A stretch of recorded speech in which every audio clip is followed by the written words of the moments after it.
Hi friends, welcome back to Nessa's Nook. So this is going to just be a short little video.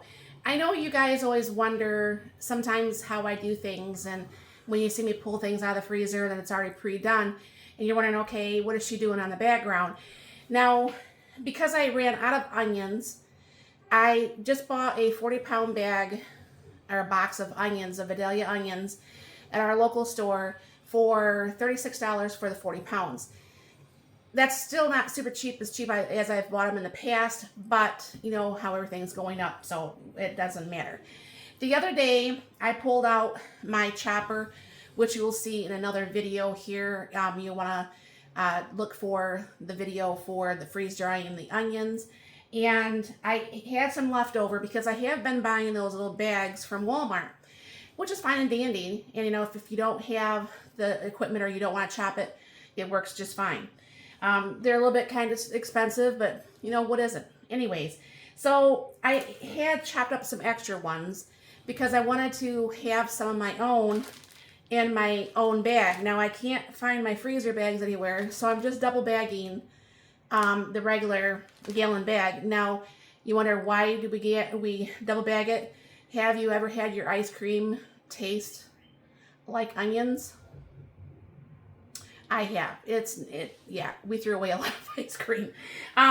So this way, like I said, you'll see the chopping of this in the little chopper thing that I have. I do have a KitchenAid too that does that, and I have a KitchenAid food processor that also chops this, and I also have a Breville that chops this. But when I do a lot of onions, I just like it to shoot down. Just keep shooting down, and it's just a lot easier. When I use my food processors, you have to dump it out, and that just takes a lot longer.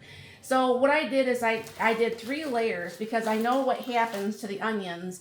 They kind of like stick together, and I like to flash freeze these so you could just reach in and grab them instead of being a big wad of stuff. So I'll bring you down here and show you what I have here.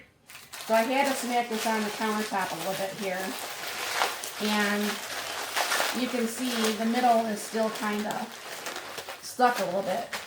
But what I try to do is take this and then just kind of like shake that in. It's a little bit less work. I mean, there's still going to be some piece of onions that's going to be stuck. I'll grab those off after the video here. But as you can see, that one part of the tray is already almost the half-gallon bag. So then, like I said, there's 3 layers here. And then you have to kind of like break that free from the bottom layer. And then this way, you know, you have your own onions. You choose what type of onions that you want. I prefer, obviously, the Vidalias over probably any onion. You got a lot of onions sticking to the back of this. But that's fine. Like I said, I'll go through and pull this off here. And I'm going to have to probably pull out another bag. Now, this is not going to last me the whole year. This little bit of frozen. I use a lot of onions. And I'd be lucky if probably this gallon of onions would last me to the end of summer, honestly. So I have a clean counter, clean hands and stuff, so I can actually just go ahead and do that. Now that bottom one's coming right off there really good. And if there's any extra onions from doing this other batch, I will be freezing another bag. Now obviously I have to get all the rest of that in there.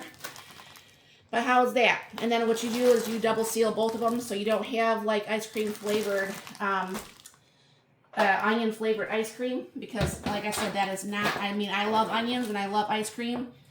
But the two of them together is not a good match. So hopefully when some videos come along like this, you'll understand when I pull out the stuff that is not from the store, what I had done to make it go into these containers. So I hope that helps, and thank you very much for stopping by. Y'all have a very blessed and wonderful day.